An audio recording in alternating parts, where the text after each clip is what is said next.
America और Iran के बीच सालिसी का किरदार जो पाकिस्तान अदा कर रहा है, इसमें कोई दो राय नहीं कि पाकिस्तान ने अपनी तरफ से काफी मेहनत की है।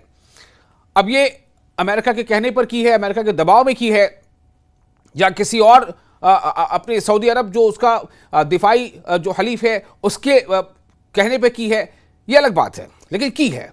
आपको याद होगा कि अभी 3 दिन पहले की बात है जब शहबाज शरीफ ने सऊदी अरब का दौरा किया था, कतर का दौरा किया था, और उसके अलावा आपने यह भी देखा कि जो फील्ड मार्शल हैं या पाकिस्तान के आर्मी चीफ आसिम मुनीर, वो कहां गए थे? वो सीधा ईरान गए थे, और खबर यह है कि ईरान के बाद वो कहां जाएंगे? अमेरिका जाएंगे। यानी कि अंदर ही अंदर ये चीजें चल रही हैं। अमेरिका अपनी बातें पहुंचा रहा है ईरान तक, जरिया कौन है? पाकिस्तान। ईरान उस पर अपना रिस्पांस पहुंचा रहा है अमेरिका तक, जरिया कौन है? पाकिस्तान। लेकिन डोनाल्ड ट्रंप ऊपर ऊपर जो है वो बड़ी बड़ी बातें भी कर रहे हैं। ईरान के विदेश मंत्री ने कहा है, ईरान के विदेश मंत्री कौन है, यानी वजीर खारजा कौन है? अब्बास अरागची। तो ईरान के वजीर खारजा ने कहा है कि अमेरिका गलत इरादे और कूटनीति की गंभीरता की कमी दिखा रहा है, यानी डिप्लोमेसी में जो सीरियसनेस होनी चाहिए वो अमेरिका के बर्ताव में कहीं भी नजर नहीं आ रहा है। ये अब्बास अरागची कह रहे हैं।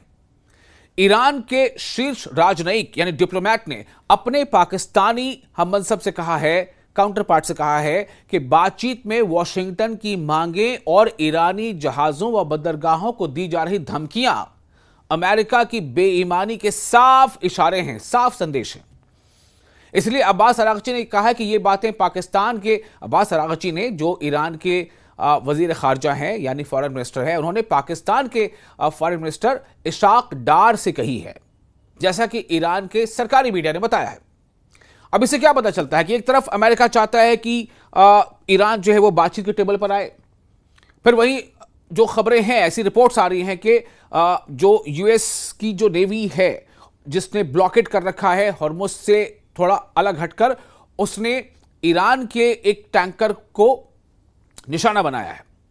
इसको लेकर के ईरान काफी गुस्से में है और ईरान यह कह रहा है कि यह सरासर सीज फायर का वायोलेशन है। मतलब यहां पर यह है कि जो स्थिति है, जो हालात है, काफी वो धमाका खेज हो चुके हैं, काफी विस्फोटक हो चुके हैं।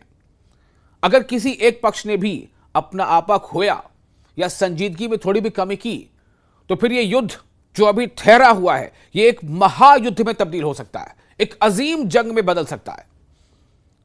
तो ये तमाम चीजें ये दिखाती हैं कि वॉशिंगटन और तेहरान के बीच तनाव बढ़ता ही जा रहा है, क्योंकि सीज फायर यानी जंगबंदी बुधवार को खत्म होने वाला है। ये जंगबंदी कब खत्म होने वाली है? बुधवार को, वेडनेसडे।